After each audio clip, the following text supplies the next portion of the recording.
तो गाइस ऊपर वाले ने जब इंसान को बनाया होगा और बनाने के बाद देखा होगा कि यार ये मैंने क्या बना दिया है, तो उनको लगा होगा कि यार ये तो बहुत ही खतरनाक सा चीज़ मैंने बना दिया है, कल को ये मेरी जगह भी ले सकता है और इसको कंट्रोल में करने के लिए कुछ ना कुछ यहाँ पे रखना चाहिए, कोई ना कोई चीज़ यहाँ पे डालना चाहिए। एक्सपेरिमेंट करते करते गॉड ने इंसान के अंदर डर डाल दिया, फियर डाल दिया कि भाई वो सब कुछ नहीं कर सकता, अगर सब कुछ करेगा तो उसको डर लगेगा और डर से चीज़ें कंट्रोल में रहेगी।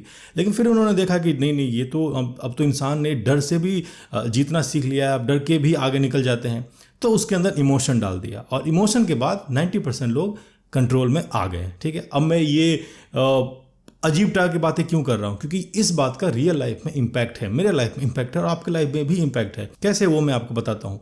ये जो दो वर्ड है, फियर एंड इमोशन, यही आपके ज़िंदगी को कंट्रोल कर रहा है और आपको कंट्रोल कर रहा है। आप जो मन चाहे वो बन सकते हो अगर इस दो वर्ड पे, इस दो सिचुएशन पे अगर आप जीत लो तो। आप में और मेरे में या दुनिया के कोई से भी बड़े से बड़े लेजेंड में या बड़ा से बड़ा आदमी में कोई फ़र्क नहीं है, सिर्फ इस दो वर्ड पे उसने अलग तरीके से रिएक्ट किया है, आपने अलग तरीके से रिएक्ट किया है। देखो मैं आपको रियल लाइफ एग्जांपल में समझाता हूँ, जैसा कि मेरा स्टाइल है कि मैं जो भी चीज़ बताता हूँ आपको रियल लाइफ एग्जांपल में बताता हूँ। सबसे पहले लेते हैं फियर को। ना आप में से 99% लोग किसी न किसी चीज़ को डरे हुए हैं। मैं करियर की बात कर रहा हूँ। कुछ लोग ऐसे हैं जिनको बहुत कुछ आता है, मार्केट में उतर के वो बहुत चेंज कर सकते हैं, लेकिन नहीं, उनको डर लगता है कि यार इंटरव्यू देने से डरते हैं, कहीं जॉब करने से डरते हैं, कहीं जाने से डरते हैं, अपने घर से निकलने से डरते हैं। कुछ लोग इतना टैलेंटेड है कि एक छोटे से गांव में बैठे हो, लेकिन उसको बड़े शहर में आके अपने आप को एक्सपेरिमेंट करने से उसको डर लगता है कि नहीं, मैं तो यहीं रह के कुछ ना कुछ करूंगा, मैं बाहर शहर में कैसे रह पाऊंगा। कुछ लोग शहर में हैं, उनको लगता है कि मैं गाँव में जाके एक रेवोल्यूशन क्रिएट कर सकता हूँ, लेकिन फिर उसको डर लगता है कि नहीं, मैं गाँव में जाके अगर कुछ नहीं हुआ तो फियर जो है ना, ये सबको कंट्रोल किया हुआ है। तो अगर मैं अपनी बात करूँ तो मुझे पहले इंटरव्यू तो दूर की बात है, मुझे लोगों से पहले बात करना भी नहीं आता था, किससे क्या बात करना मुझे आता ही नहीं था, बिल्कुल भी नहीं आता था मुझे। लेकिन धीरे धीरे मैंने रियलाइज़ किया कि देखो, अगर मैं कहीं इंटरव्यू देने जाता हूँ, मान लो कि मेरी वहाँ पर बेइज्जती भी होगी, मान लो कि बहुत बेइज्जती होगी, मुझे कुछ बोलना नहीं आया, मेरी बेइज्जती होगी, तो क्या होगा? मेरे घर पे आके थोड़ी ना वो फ़ोन करके बोल देंगे कि यार तुम्हारा बेटा आया था और उसको तो कुछ नहीं आता। नहीं होगा ना, चाहता क्या कि थोड़ी देर हंसेंगे और भूल जाएंगे। लेकिन उसके बाद जो मैं अगला इंटरव्यू कहीं देने जाऊंगा तो मैं वहाँ से सीख के जाऊंगा कि हाँ, ये चीज़ यहाँ नहीं बोलना चाहिए, वहाँ मेरी बेइज्जती हुई थी लेकिन इससे मैंने सीखा है। तो वो जो डर है, उस डर का मैंने एक स्टेप आगे लिया, तो मैं एक अच्छी कंपनी में पहुँच गया जहाँ पर मैं जॉब करता था, और एक कंपनी को मैंने जीरो से बिल्ड किया। मैं जब वहाँ ज्वाइन किया था तो शायद पहला या दूसरा एम्प्लॉय मैं रहा हूँगा, और आज वो कंपनी बहुत टॉप पे है। लेकिन जब मैं उस कंपनी में काम करता गया, बहुत साल हो गए, 3-4 साल हो गए, तो मैं वहाँ निकलने से डरता था, क्योंकि मैं इमोशनली वहाँ कनेक्ट था। वहाँ के बॉस से, जो वहाँ के बॉस थे, वो बहुत दोस्तों की तरह था, तो मैं इमोशनली कनेक्ट था, मैं वहाँ से निकल नहीं पाया। लेकिन फिर मैंने डिसाइड किया कि मुझे निकलना है। जब मैं वहाँ निकला तो बहुत लोग लगे कि नहीं, राजीव तो धोखेबाज है, वो धोखा दे के निकल गया। लेकिन मैंने अपने इमोशन पे कंट्रोल किया और आज मैं यहाँ हूँ, और उसके बाद में मुझे सारी चीज़ें क्लियर हुई। आप लोगों में से बहुत सारे लोग किसी न किसी कंपनी से कनेक्टेड हो, है ना, और आपको लगता है कि नहीं, मुझे यहाँ बहुत दिन हो गए, अब अगर मैं मार्केट में बाहर जाऊँगा तो मैं इससे अच्छा कर सकता हूँ, या मेरे करियर के लिए यहाँ से निकलना ज़्यादा बेटर है। लेकिन आपका जो वर्ड है इमोशन, उस पर आप कंट्रोल नहीं कर पा रहे हो। जस्ट आप एक मिनट सोच के देखो, आप किसके लिए इमोशन दिखा रहे हो। आपके लिए वो कंपनी इंपॉर्टेंट है, लेकिन कंपनी के लिए आप इंपॉर्टेंट नहीं हो। आपका रिप्लेसमेंट हज़ारों हो जाएगा, है ना, और ऐसा हर कोई बताएगा कि नहीं, आप मेरे लिए बहुत इंपॉर्टेंट हो। लेकिन ऐसा कुछ नहीं होता। अगर ऐसा होता तो आपको सैलरी नहीं मिलती, आप कंपनी में पार्टनरशिप होते। सिंपल से लॉजिक है, सोच के देखो। अगर आप बहुत ज़्यादा इंपॉर्टेंट हो कंपनी के लिए तो कंपनी में पार्टनरशिप होते ना, मतलब आपको सैलरी थोड़े देते। आप बोलते कि नहीं ये हमारी कंपनी है, 50% तुम रखो, या 30% या 20% या 10% या 1% तुम रखो, ये कंपनी तुम्हारी हुई और हम दोनों मिलकर काम करते। लेकिन ऐसा नहीं है ना, आप सैलरी पे काम करते हो, है ना, और आप काम करते हो तभी आपके लिए उनके दिल में इज्जत है। कल को आप बोलोगे नहीं, मैं 1 महीने की छुट्टी पर जा रहा हूँ, आपको 1 महीने में औकात दिखा देंगे कि आप क्या हो। और जिसके लिए आप इमोशन से बंधे हो, उसके दिल में आपके लिए कोई इमोशन नहीं है, यही फैक्ट है। और आपको आगे बढ़ने से यही 2 चीज़ रोकती है, एक फियर और दूसरा इमोशन।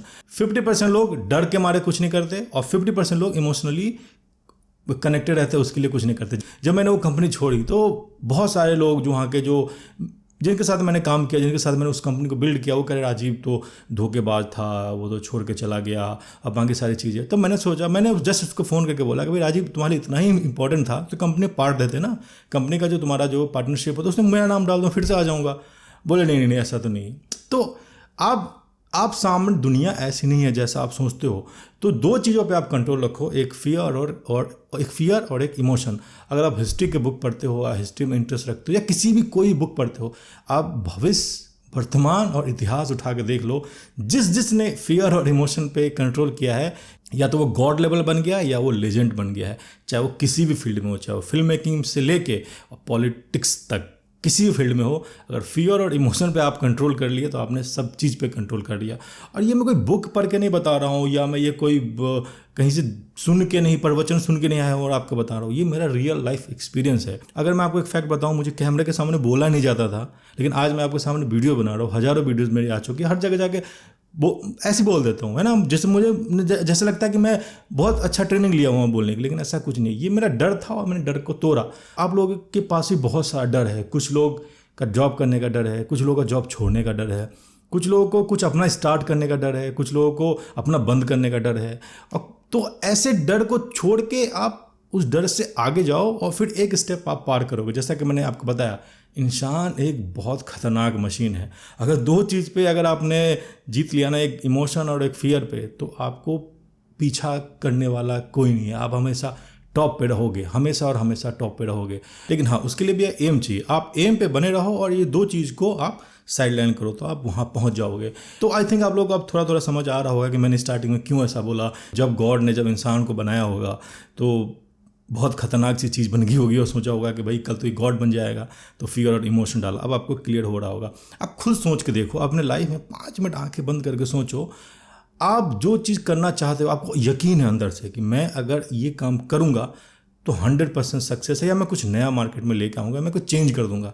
लेकिन ये दो चीज़ों की वजह से ही आप रुके हुए हो। एक डर है और दूसरा इमोशन है। और यही दो चीज़ है जिसको अगर आपने छोड़ दिया पीछा, तो भाई आपको पीछा करने वाला कोई नहीं है। सिंपल सी बात है। और दूसरा जो पॉइंट है वो इमोशन। आपको लगता है कि भाई किसी से आप इमोशनली कनेक्ट हो, उस आपके रहने या न रहने से सामने वालों को फ़र्क पड़ेगा? घंटा फ़र्क नहीं पड़ता किसी को। मैं सीरियसली बता रहा हूँ, किसी को कोई फ़र्क नहीं पड़ता। आप रहो या ना रहो, आप भी दूसरा रास्ता ढूंढ लोगे और वो भी दूसरा रास्ता ढूंढ लेंगे। लेकिन इस चक्कर में जो आपका टाइम वेस्ट होगा ना, वो टाइम का रिकवर आप कैसे भी नहीं कर सकते। टाइम रिकवर ही नहीं होता। तो आई थिंक ये ज़्यादा सीरियस डिस्कशन हो गया। और लेकिन कहने का मतलब यही था कि भाई ये दो चीज़ पे आप कंट्रोल करो।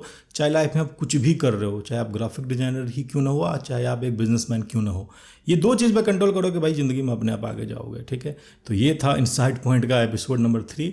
और पहले ये 9 बजे आता था, लेकिन मैंने सोचा कि इसका कोई टाइम फिक्स नहीं रखते हैं, तो आज ये थोड़ा पहले आ रहा है। और आएगा तो आज के दिन ही, थर्सडे को ही आएगा। लेकिन 6 बजे से लेकर 9 बजे तक बीच में मैं कभी भी ड्रॉप कर सकता हूँ इसको। तो आई थिंक ये ज़्यादा सही रहेगा। तो अब हम मिलते हैं एपिसोड नंबर 4 में। तब तक के लिए बाय बाय।